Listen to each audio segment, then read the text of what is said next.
ነገር እየቀየረው። አንዳንድ ጊዜ እግዚአብሔር አሰራሩ ድንቅ ነው። ላንተ ይመጣና አንተ ውስጥ ያለ ስለሌሎች ያለ አመለካከትን ይቀይረዋል። እንደገና ደግሞ ሌሎች ደግሞ አንተን እንዲቀበሉ ይሰራቸው በማይመስል መንገድ እኛን ሲሰራ ታያላችሁ። ጴጥሮስ ልክ እንደዛ ነው የሆነው። አይምሮ ተቀየረ። ለአሕዛብ የነበረው አይምሮ እግዚአብሔር እዛኛውም ይሰራል።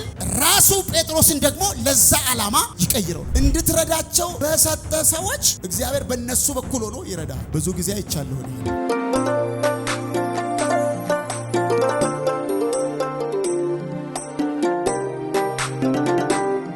ምዕራፍ 10 ላይ በጣም ትልቅ የሆነ አዲስ ምዕራፍ ነው የሚጀምረው። ይሄ ምዕራፍ 10 በመጽሐፍ ቅዱስ በሐዋርያት ሥራ ላይ ትልቁ ምዕራፍ ነው። ወይም ደግሞ በቁጥር ሳይሆን ምላቸው ትልቅ ኢንሲደንት የተከናወነበት ኢየሱስ ክርስቶስ በሐዋርያት ሥራ ምዕራፍ 1 ቁጥር 8 ላይ ከተናገራቸው ቦታዎች አንዱ ኢየሩሳሌም ሲሆን፣ ሁለተኛው ደግሞ የይሁዳ አካባቢ ነው።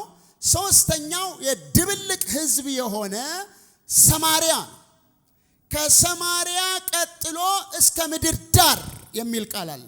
ሰው ወደ ምድር ዳር ሲሄድ እስከ ሮም ድረስ ጳውሎስ የሚወስደው እንዳለ ሆኖ ግን የመጀመሪያው ምዕራፍ 10 ላይ አንድ ሰው ይገኛል። እንግዲህ ሙሉ ስለሆነ አንድ ሁለት ቦታዎች ብቻ አንብበን ጸልየን እንድንጀምር። በዚህ በሐዋርያት ሥራ ምዕራፍ 10 ቁጥር 1 ላይ በቂሳሪያም ኢጣሊቄ ለሚሉት ጭፍራ የመቶ አለቃ የሆነ ቆርኔሌዎስ የሚሉት አንድ ሰው ነበረ። እርሱም ከቤተሰቦቹ ሁሉ ጋር እግዚአብሔርን ምን የሚል የሚያመልክና ደግሞ ምን የሚል የሚፈራ። ሁለት እሺ፣ ለሕዝብም እጅግ ምጽዋትን የሚያደርግ ወደ እግዚአብሔርም ሁል ጊዜ ምን የሚል የሚጸልይ። ምንድነው ግን ሰውየው? አሕዛብ ነው። የመጀመሪያ አሕዛብ የሚገኝበት ቦታ ነው ይሄ ስፍራ። ከቀኑ 9 ሰዓት ያክል ቆርኔሌዎስ ሆይ የሚል የእግዚአብሔር መልአክ ወደ እርሱ ሲገባ በራእይ በግልጥ ይላል፣ በግልጥ አየው። ሃሌሉያ። ጸልየን ጀምር። ታንኪው አባት ሆይ እናመሰግናለን። ዛሬ አንድ የሚሰፋ ነገር ስላለ የዘላለም ቅዱስ እግዚአብሔር ሆይ እንባርካለን። ጌታ ሆይ የቃልህ እውነት እንዲበራልን እንጸልያለን። እግዚአብሔር አምላክና አባት ሆይ ዛሬ ቆርኔሌዎስን ብቻ ሳይሆን የለውጥ መንፈስ ያገኘው ጌታ ሆይ ጴጥሮስንም ራሱ ለውጥ እንዳገኘው ሁሉ ዛሬም በእኛ መካከል አንድ ለውጥ እንዲከናወን እጸልያለሁ። አንዳች ነገር እንድንለወጥ እጸልያለሁ። በአጀንዳ ላይ በመለኮታዊ ዕቅድህ ውስጥ እግዚአብሔር ሆይ ወደምትፈቅደውና ወደምትወደው የምትሰደው የምትልከው እሺ የሚል የሚታዘዝ አንድ ከነበረበት አስተሳሰብ ወጥቶ ወደ አንተ ሐሳብ የሚመጣ አንድ ሰው እንዲኖር እጸልያለሁ። የዘላለም አባት እግዚአብሔር ሆይ ቃልህ እውነት ስለሆነ እውነት የሆነው ቃል በሕይወታችን መጥቶ ደግሞ ስለሚለውጠን እግዚአብሔር ሆይ እናመሰግናለን። ጌታ ሆይ የወደድከውን አድርግ፣ እንደወደድክ ስራ፣ በወደድከው መንገድ ተናገር። ራሴን አሳልፌ ላንተ ሰጠሁ፣ በኢየሱስ ስም አሜን። ጌታ ይባረክ። እዚህ ክፍል ላይ ረጅም ስለሆነ ብዙ ማንበብ አልችልም። ሐሳቡን ነው እየተናገርኩ የምሄደው። እዚህ ጋር ሁለት ሰዎች አሉ። አንደኛው ቆርኔሌዎስ ሲሆን ሁለተኛው ማን ነው? አብራችሁኝ አገልግሉ እስቲ ዛሬ ጴጥሮስ። ጌታ እግዚአብሔር ወደ ሁለት አካል ነው የሚመጣው። አንደኛ ቆርኔሌዎስ ይመጣል፣ ቀጥሎ ወደ ማን ይመጣል? ወደ ጴጥሮስ ይመጣል። ሁለቱንም ነው የሚያዘጋጃቸው። የእግዚአብሔር አሰራር ይሄ ነው። ዛሬ አንድ ትንቢት አውጅባቸዋለሁ በላያቸው ላይ። ዛሬ ስትወጡ ወይም ደግሞ በቤታችሁ የምትፈሩትን አካል እግዚአብሔር ቀድሞ አዘጋጅቶ ይጠብቃቸዋል። እና ይሄ ነገር ዛሬ የተጀመረ አይደለም ከእግዚአብሔር ባህሪ ውስጥ። የሐዋርያት ሥራ ምዕራፍ 9 ላይም ሁለት ሰዎች እናገኛለን። አንድ ጳውሎስ በዚህ በኩል፣ ሁለተኛ አናንያ የሚባል ሰው። እግዚአብሔር ወደ ጳውሎስ መጣና ነካው። የምታሳድደኝ እኔ ኢየሱስ ነኝ አለው። ከዛስ ምን አደርግ ዘንድ ትወዳለህ ሲል ወደ ከተማ ግባና የምታደርገውን ይነግሩሃል አለና ወደ ማን መጣ ደግሞ? at the same time ወደ አናንያ መጣ። አናንያም ጋር መጣና አናንያ ሆይ አንድ ሚሽን አለኝ። እየጸለይክ ነው አይደል? አዎ። አንድ የጸሎት መልስ ልሰጥ ነው። ሲጸልይ ነው አይደል የሚለው መጽሐፍ ቅዱስ። እየጸለየ መጣ ኢየሱስና አንድ የጠርሴስ ሰው ሂድና ፈልግ ሳኦል የተባለ ይለዋል። ከዛ እንደ ጌታ ሆይ ሳኦል አታውቀውም እንደ ሳኦል? አውቀዋለሁ። እንዴ እሱ እኮ ደብዳቤ ይዞ የመጣ ሰው አውቃለሁ እና ነክቼዋለሁ። ሃሌሉያ። እና እኔን አሁን አይገለኝም? አይገልም። አይደበድበኝም? አይደበድብም። አያስረኝም? አያስርም። ምን ተንበርክኮ እጅን እንድጭንበት ይጠብቃል። ኢየሱስ ጌታ። ስለዚህ እግዚአብሔር አንዳንድ ጊዜ በሁለት አቅጣጫ ይመጣል። ላንተ ይመጣና አንተ ውስጥ ያለ ስለሌሎች ያለ አመለካከትን ይቀይረዋል። እንደገና ደግሞ ሌሎች ደግሞ አንተን እንዲቀበሉ ይሰራቸዋል። አረ ሰው የለም ወይ ዛሬ? አሁን እዚህ ክፍል ላይ የሚያሳየው አንድ ሰው አለ በጴጥሮስ አይምሮ ውስጥ አሕዛብ የሆነ እርኩስ የሆነ ንጹህ ያልሆነ ያልተቀደሰ በማን ውስጥ? በጴጥሮስ አይምሮ ውስጥ። እግዚአብሔር በሚያየው ደግሞ አንድ ሰው አለ። እርሱም ደግሞ እግዚአብሔርን የሚፈራ ምጽዋት የሚያደርግ ሁል ጊዜ የሚጸልይ። የሚገርም ነው። ግን አንድ ነገር የቀረው ጻድቅ ሰው ይሉታል ሎሌዎቹም ሄደው፣ ግን አንድ ቀርቶታል። የክርስቶስ ጽድቅ ይቀረዋል። ስለዚህ መጀመሪያ እግዚአብሔር ወደ ቆርኔሌዎስ መጣ። ቆርኔሌዎስ ሆይ ምጽዋት ታስቧል በእግዚአብሔር ፊት፣ ተሰሚነት አግኝተሃል፣ ግን አንድ ነገር ይቀርሃል። ምን? በቁርበት ፋቂው በባህር አጠገብ በሚኖረው ታውቃላችሁ አይደል? ቁርበት ፋቂ ነው የሚለው መጽሐፍ። ቁርበት ማለት ምን ማለት ነው? ሬሳ ነው፣ የሞተ ነገር ነው። ይሄ ሰው የሚነካው እያላላው ነው። ራሱ ጴጥሮስን ራሱ ያንን ተአምራት አድርጎ አያሌ ቀናት ምዕራፍ 9 ቁጥር 43 ላይ እንደዚህ ይላል። ይህም በኢዮጴ ሁሉ የታወቀ ሆነ፣ ብዙ ሰዎች በጌታ አመኑ ይልና በኢዮጴም ስምዖን ከሚሉት ከአንድ ቁርበት ፋቂ ጋር አያሌ ቀናት ይላል። ቁርበት ከሚፍቅ፣ ቆዳ ከሚነካ፣ ሙታን ከሚነካ፣ ሬሳ ከሚነካ ከእንዲህ አይነት ሰው ጋር ጴጥሮስ ባህሪውን እንደምታውቁት በጣም ጠንካራ ይሁዳዊ ነው። የሚያስበው አስተሳሰብ ጠንካራ ነው። በአሕዛብ ደረጃ፣ በእርኩስ ነገር ደረጃ ግን እዛም ጀምሮታል። ያረፈው ራሱ የሆነ ሰው ቤት አይደለም፣ ቁርበት ፋቂ ሰው ቤት። ከዛ ነው ወደ ቆርኔሌዎስ የመጣው መልአክ ሂድና ጴጥሮስ የሚባለውን በቁርበት ፋቂው ሰው ቤት እንግድነት ተቀምጧል። ይገርማል። ሽባ ተርትሮ ሙታን አስነስቶ እንግዳ ነው ሰውየው። ዋው! ላክና አስጠራ፣ የምትድንበትን ነገር ይነግርሃል። ሃሌሉያ። ብዙ ብዙ ጊዜ ወንድሞችን እንትና እኮ የበቁ ዳንተ ናይት ክለብ የጨፈ መሰለ ይሉኛል። አንድ የምትጠቀማት ኤግዛምፕል አለች፣ ቀለል ያለች። የኛ ዘመን ማለፊያው 50 ነው። ትምህርት ቤት አሁን የኛ ልጆች 65 ምናምን ካላመጡ ራሱ የሚወድቁ አሉ። እና አሁን አንተ የምትላቸው በቁ የምትላቸው እሺ፣ እሳቸውና እኔ ተፈተንን ፈተና።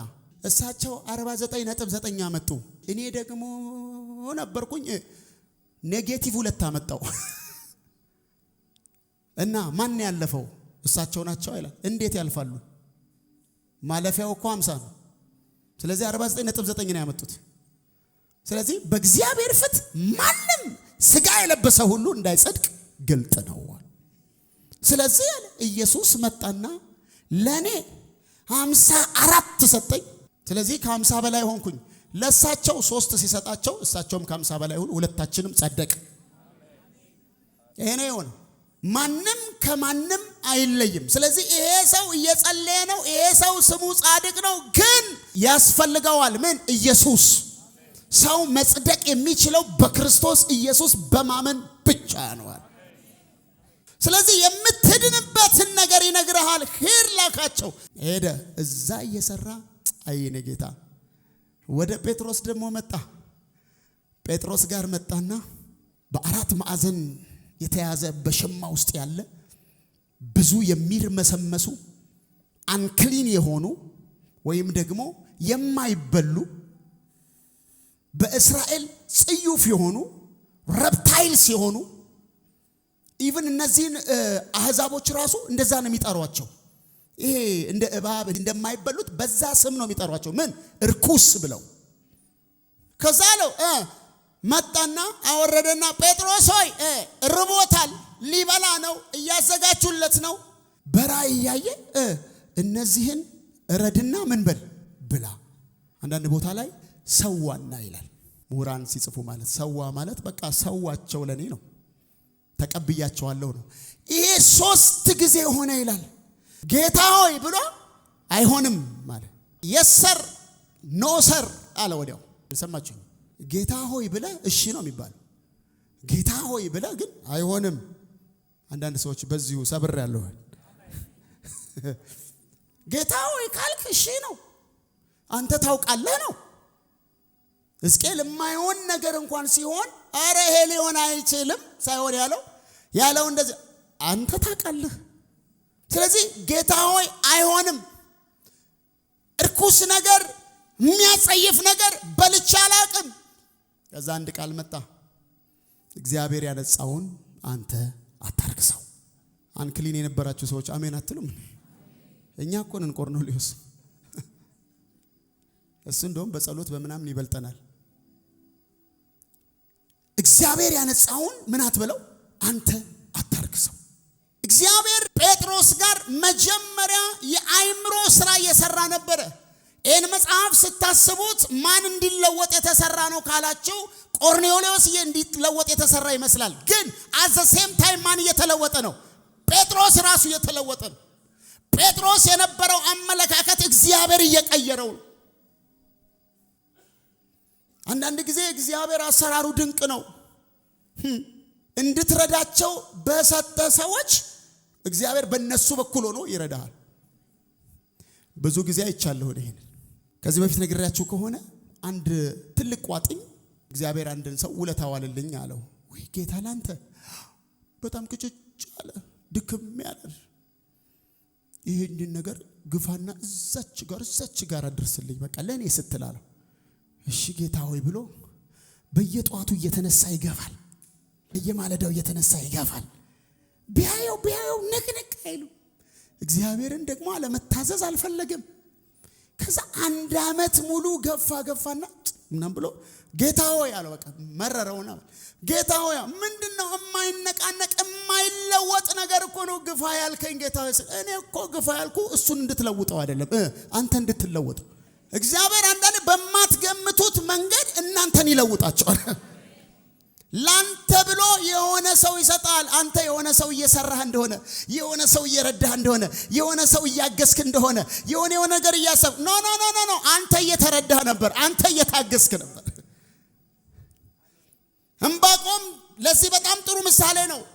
አትሰማም ወይ አታይም ወይ የሚል ሌቭል ነበር፣ የመጀመሪያ ሌቭል ነበረው። እግዚአብሔር ኃጢአተኛው ጻድቁን ሲውጣው ዝም ብለህ እንዴት ታያለህ? አንተ አይኖች እንዴት እንዲህ አይነት ነገር ያያሉ ብሎ ሪያለ። ከዛ ምዕራፍ 2 ላይ በመጠበቂያዬ ቆማለሁ እንደው እግዚአብሔር የሚያደርገውን አያለው እያለ ሄደና የመጨረሻው ምዕራፍ ላይ እንደ ቃል ተናገረ። በለስ እንኳን ባታፈራ የወይራ ፍሬ ባይገኝ ከብቶች በጋጣ ምናምን እኔ ግን በአምላኬ በመድኃኒቴ ምን ይለኛል? ደስ ይለኛል። ወይኔ አያችሁ ወዴት እንዳሳደገው። አታይም ወይ አትሰማም ወይ ከሚል እኔ ግን በአምላኬ ደስ ይለኛል። ወደ እግዚአብሔር አንዳንዴ በማይመስል መንገድ እኛን ሲሰራ ታያላችሁ። ጴጥሮስ ልክ እንደዛ ነው የሆነው። አይምሮ ተቀየረ። ምን ለአሕዛብ የነበረው አይምሮ ተመልከቱ። እግዚአብሔር እዛኛውም ይሰራል፣ ቆርኔሌዎስ ጋር ይልካል። እንደገና ደግሞ ራሱ ጴጥሮስን ደግሞ ለዛ ዓላማ ይቀይረው ነበር። ጴጥሮስ ይላል ቁጥር 19 ላይ ስለ ራእዩ ሲያወጣና ሲያወርድ ሳለ መንፈስ እነሆ 3 ሰዎች ይፈልጉሃል፣ ተነስተው ውረድ እኔም ልኬያቸዋለሁና ይላል። ተመልከቱ፣ ሳትጠራጠር ከነሱ ጋር ሂዳለሁ ይላል። ይሄን ባያይ ኖሮ ጴጥሮስ አይሄድም።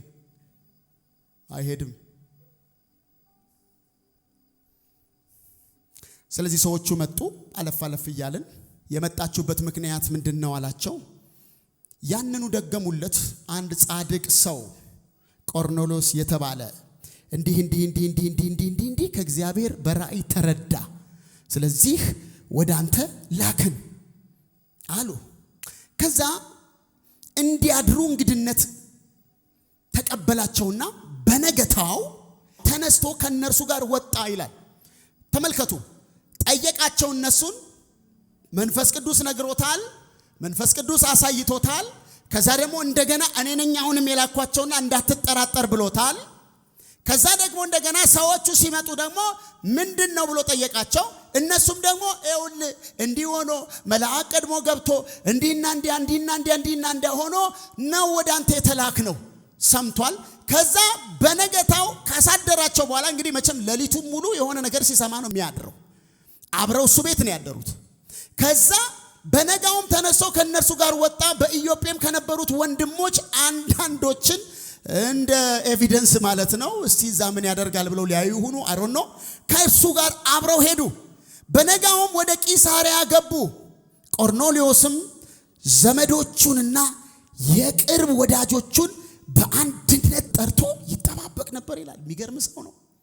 ዘመዶቹን ለራሴ ብቻ እንኳን አላለም፣ ሰብስቦ ምንድነው በመልአክ የተገለጠው ይሄ በቁርበት ፋቅ ቤት ውስጥ ያለ ስምዖን ምን ሊያወራ ነው ብሎ እየጠበቀ ነው። በጣም መልአክ ስለሱ የተናገረለት ጴጥሮስ ማን ቢሆን ነው? that's why ጴጥሮስም በገባ ጊዜ ቆርኔሌዎስ ተገናኘው፣ ከእግሩም በታች ወደቀና ሰገደለት ይላል። ጴጥሮስ ግን ተነስ እኔ ራሴ እንዳንተ ሰው ነኝ ብሎ አስነሳው ይላል። ሃሌሉያ አሜን ነው። እኔ ራሴ እንዳንተው ምንድነኝ? ሰው ነኝ ያለው።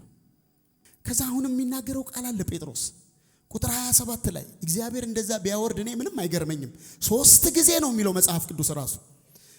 ከእርሱም ጋር እየተነጋገረ ገባ፣ ብዙዎችም ተከማችተው አግኝቶ ይላል። ስሙ ምን እንደሚል፣ አይሁዳዊ ሰው ከሌላ ወገን ጋር ይተባበር ወይም ይቃረብ ዘንድ እንዳልተፈቀደ እናንተ ታውቃላችሁ። አሁንም ያው መከራከሪያው አይሁዳዊ ይቃረብ ዘንድ ወደ ቤታችሁ ይገባ ዘንድ እንዳልተፈቀደ ታውቃላችሁ። ለኔ ግን ሃሌሉያ እግዚአብሔር ማንንም ሰው እርኩስና የሚያጸይፍ ነው እንዳልል አሳየኝ። ስለዚህ ደግሞ ብትጠሩኝ ሳልከራከር መጣሁ። ቀጥሎ ምን ይላል? አሁንም በምን ምክንያት አስመጣችኝ ብዬ ጠየቃቸዋለሁ ይላል። እንዴ ነግረውታል እኮ።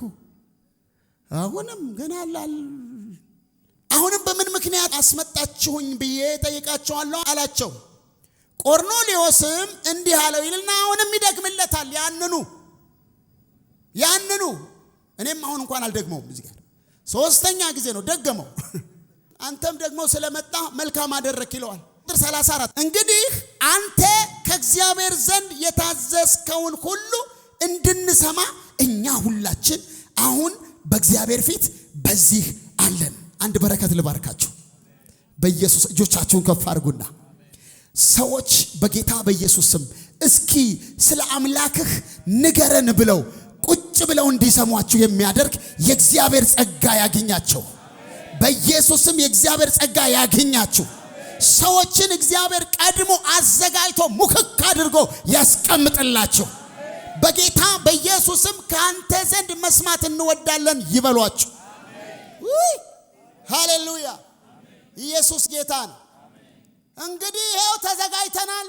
የታዘዝከውን ከጌታ ዘንድ ምንም ይሁን ምንም አንተ ለእግዚአብሔር አስቸግራል፣ እኛ ለአንተ እንኳን እናስቸግርም። ይኸው ምንም በለን እንሰማለን። ዋው! ጴጥሮስም አፉን ከፈተ። ሃሌሉያ! ጴጥሮስም አፉን ከፈተ። ኧረ በኢየሱስ ስም ለፈቃዱ አፋችሁ ይከፈት፣ ለቃሉ አፋችሁ ይከፈት፣ ለወንጌል አፋችሁ ይከፈት፣ ለሐሳቡ አፋችሁ ይከፈት። አፉን ከፈተ። እንዲህም አለ፣ እግዚአብሔር ለሰው ፊት እንደማያደላ ተመልከቱ። እግዚአብሔር ለሰው ፊት እንዳያደላ፣ ነገር ግን በአሕዛብ ሁሉ እርሱን የሚፈራና ጽድቅን የሚያደርግ በእርሱ የተወደደ እንደሆነ በእውነት ምን አልኩኝ? አስተዋልኩ ይላል። የማስተዋል መንፈስ ይግባብን። በእውነት አስተዋልኩ። ከፈተ። አይምሮ ቀስ እያለ እየተከፈተ መጣና በእርግጥ እግዚአብሔር ለሰው ፊት አያደላም አለ። ለአሕዛብም ይሁን ለአይሁድም ይሁን እሱን የሚፈራ ከሆነ እግዚአብሔርን የሚያመልክ ከሆነ እግዚአብሔር ለሰው ፊት ምን አይልም? አያደላም። ይሄንን አስተዋልኩኝ። የሁሉ ጌታ በሚሆን በኢየሱስ ክርስቶስ ሰላምን እየሰበከ ጀመረ። ይውላችሁ እየሰበከ ይህንን ቃል ወደ እስራኤል ልጆች ላከ ይላል። ዮሐንስ ከሰበከው ጥምቀት በኋላ ከገሊላ ጀምሮ በይሁዳ ሁሉ የነበሩ የሆነውን ነገር እናንተ ታውቃላችሁ አላቸው። ከዛ እንደዚህ ይላል የተወደደ ጥቅስ፣ እግዚአብሔር የናዝሬቱ ኢየሱስን በመንፈስ ቅዱስ በኃይልም ቀባው። ሃሌሉያ! ይሄ ቅባት ይውደቅባችሁ። ይሄ ቅባት ይፍሰስባችሁ። ይሄ ቅባት ሲፈስብህ ይሄው እሱ ያደረገን ነው የምታደርገው። እርሱም ይላል መልካምን እያደረገ አንድ ለዲያብሎስ የተገዙትን ሁሉ እየፈወሰ ዞረ የሚል ቃል አለ። ሃሌሉያ! እግዚአብሔርም ከእርሱ ጋር ነበርና እኛም ይላል በአይሁድ አገርና በኢየሩሳሌም ባደረገው ነገር ሁሉ ምንድነን? ምስክሮች ነን። እርሱንም በእንጨት ላይ ሰቅለው ገደሉት። እርሱም እግዚአብሔር በሶስተኛው ቀን አስነሳው። ከዛ ቁጥር 41 ላይ ይገለጥም ዘንድ ሰጠው የሚል ቃል አለ። ይገለጥም ዘንድ ሰጠው። ይሄውም ለሕዝብ ሁሉ አይደለም። አሁንም አለች አሁንም ለሕዝብ ሁሉ አይደለም፣ ነገር ግን በእግዚአብሔር አስቀድሞ የተመረጡ ምስክሮች ለሆንን አሁንም ለኛ ነው ይላል። አሁን ለኛ ነው እንጂ ከሙታን ከተነሳ በኋላ ከእርሱ ጋር የበላን የጠጣን አሁንም እኛ ነን። መንፈስ ቅዱስ እኮ እየጠበቀው ነው ሊወርድ። ኧረ ጴጥሮስ ቶሎ በል የስሬቱን ፓርት አውራ እያለ ኢየሱስ ጌታ ነው። የማይሆን ነገር ከመዘብዘብ እግዚአብሔር ነፃ ያውጣችሁ። ወደ እግዚአብሔር ወደሚፈልገው የእግዚአብሔርን ሐሳብ ወደምታፈሱበት ወደዛ ዘወር ያርጋችሁ። ተመልከቱ እንደዚህ ይላል፣ ከተነሳ በኋላ ከእርሱ ጋር የበላንና የጠጣን እኛ ነን፣ ለሕዝብም እንድንሰብክና እሺ በሕያዋንና በሙታን ሊፈርድ በእግዚአብሔር የተወሰነ እርሱ እንደሆነ እንመሰክር ዘንድ አዘዘን። በእርሱም የሚያምን በሉ ጮክ ብላችሁ፣ አልሰማዋችሁም? በእርሱ የሚያምን ሁሉ በሉ እስኪ በስሙ በሉ የኃጢአት ስርየትን በሉ እንዲቀበል ነቢያት ሁሉ ይመሰክሩለታል በሉ። ይሄን ቃል ሲናገር በሰሙት ሁሉ ላይ መንፈስ ቅዱስ ወረደባቸው። ሃሌሉያ! የኃጢአት ስርየት ሲሰበክ የእግዚአብሔር መንፈስ ወረደባቸው። ኦ ማይ ጋድ! ይሄን ቃል እየጠበቀ ነበር መንፈስ ቅዱስ። በእርሱ የሚያምን ሁሉ በስሙ የኃጢአትን ስርየት እንዲቀበል። እስኪ በስሙ በሉ እስኪ ጮክ ብላችሁ፣ በኢየሱስ ስም ነው ስርየት በሉ እስኪ። የኃጢአት ስርየት የሚደረገው በኢየሱስ ስም ነው በሉ እስኪ። አያችሁ ኢትዮጵያ ውስጥ በሉት ሌላም ቦታ የኃጢአትን ስርየት ለማግኘት ለኑዛዜ ሰው ብርድ ላይ ሳይቀር በጣም ብዙ ዋጋ ይከፍላል። በጣም በንስሐ የሚታማ ሀገር የለንም። በጣም የሚጾም የንስሐ ህዝብ ነው ያለን። ነገር ግን ሰይጣን የሆነች ቦታ ላይ ጠቅ አድርጎ አዙሯታል። ምን? ንስሐ በኢየሱስ ስም እንጂ ከኢየሱስ ስም ውጪ ንስሐ እንደሌለ እንዳያውቁ። አያችሁ የኃጢአት ስርየት በማን ስም ነው ይላል? በኢየሱስ ስም ነው። አየ በሌላ ስም ብትዞር ብትሮጥ ብታደርግ የለም። ጌታ በሙታንና በሕያዋን ላይ ሊፈርድ የመረጠው ኢየሱስ ነው። እርሱን ደግሞ ይኸው በስሙ የኃጢአትን ስርየት እንዲቀበሉ ነቢያት ሁሉ ይመሰክሩለታል። ብሉይ ኪዳንን በሙሉ የሚያወሩት ስለዚህ ነው። ጴጥሮስ ይህን ነገር ገና ሲናገር ቃሉን በሰሙ ሁሉ ላይ መንፈስ ቅዱስ ምን አለ? ወረደ። እዚህ ጋር ተመልከቱ። ከጴጥሮስ ጋር የወጡት ሁሉ ከተገረዙት ወገን የሆኑ ምእመናን በአሕዛብ ላይ ደግሞ የመንፈስ ቅዱስ ስጦታ ስለፈሰሰ ምን አሉ ይላል? ተገረሙ። የኛ ብቻ ብለው ነበር። ጴጥሮስም እንደዛ ነበር። ጴጥሮስን አላልቶ አፍርሶ ሰርቶት ነው። ኢየሱስ ጌታ ነው። ከዛ ቀጥሎ እነዚህ አሕዛቦች በልሳኖች ሲናገሩ እግዚአብሔርንም ሲያከብሩ ሰምተዋቸዋልና ይላል። ሃሌሉያ። አንድ ወገን ላይ ያልሆነ አሜን፣ ለሁላችንም የተለቀቀ ሃሌሉያ። ከዛ እንደዚህ አለ እንዴ አለ። በዚህ ጊዜ ጴጥሮስ መልሶ እነዚህ እንደኛ ደግሞ መንፈስ ቅዱስን የተቀበሉ እንዳይጠመቁ ውሃን ይከለክላቸው ዘንድ የሚችል ማን ነው? ስለዚህ እንዲጠመቁ አዘዘ ይላል። ጌታ ይባረክ። አረ በደንብ አሜን፣ በደንብ አሜን። እግዚአብሔር በእናንተ ሊደርስ ስለፈለጋቸው ዛሬ መልአኩን ወደ እነርሱ ይልካል፣ እናንተን ደግሞ ይሰራቸዋል። ሃሌሉያ። እምቢ የሚል ማንነት ዛሬ ተቆርጦ ይወድቃል። ምክንያትና ሰበብ የሚደረድር ማንነት ተቆርጦ ይወድቃል። እግዚአብሔር ብዙዎችን ያዘጋጅላቸዋል። ከአፋችሁ ቃል ይሰማሉ። የእግዚአብሔር መንፈስ ይሞላቸዋል። የእግዚአብሔር ኃይል ያገኛቸዋል። እስኪ ጮክ በሉና አሜን በሉኝ። እስኪ የእግዚአብሔር ኃይል ያገኛቸዋል። ኢየሱስ ክርስቶስ ጌታ ነው። እስከ ዛሬ እየሰራችሁ ያለው እየተናገራችሁ ያለው እያወራችሁ ያለው መንፈስ ቅዱስን እየሰማችሁ እንደገና እየሰማችሁ ደግሞ ነገ እየሰማችሁ ቁጭ እንድትሉ አይደለም። መንፈስ ቅዱስ ልክ ሲናገረው እርምጃ ጀመረ። ጴጥሮስ ሄደ።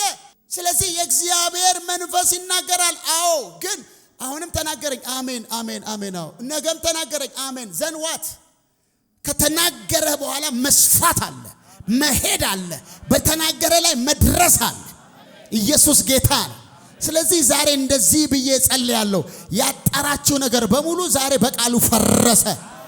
የያዛችሁ ነገር በሙሉ በቃሉ ፈረሰ። በኢየሱስም ፈረሰ። እናንተ ስታወሩ መንፈስ ቅዱስ በሰዎች ላይ ይመጣል። የእግዚአብሔር ኃይል ይመጣል። እጆቻችሁን ከፍ አድርጉና ዛሬ በሉ እስኪ አዲስ ነገር በሕይወቴ ላይ ሆኗል በሉ። የእግዚአብሔር መንፈስ በሉ እስኪ የሆነ ነገሬን ቀይሮታል በሉ እስኪ። እንቅላታችሁ ቁጭ እንዳላችሁ ያዙልኝ እስኪ። አይምሯችሁ ይለወጥ በኢየሱስም። ሊሰራ በፈለገው መንገድ አሁን ይለውጠው።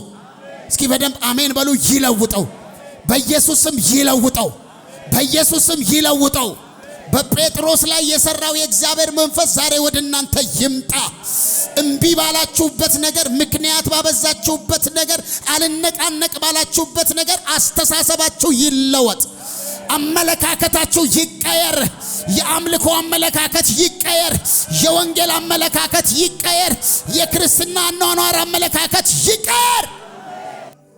የሚለውጥ እጅ ይምጣላችሁ። የሚለውጥ እጅ ይምጣላችሁ። ራእይ ዛሬ ይገለጥላችሁ።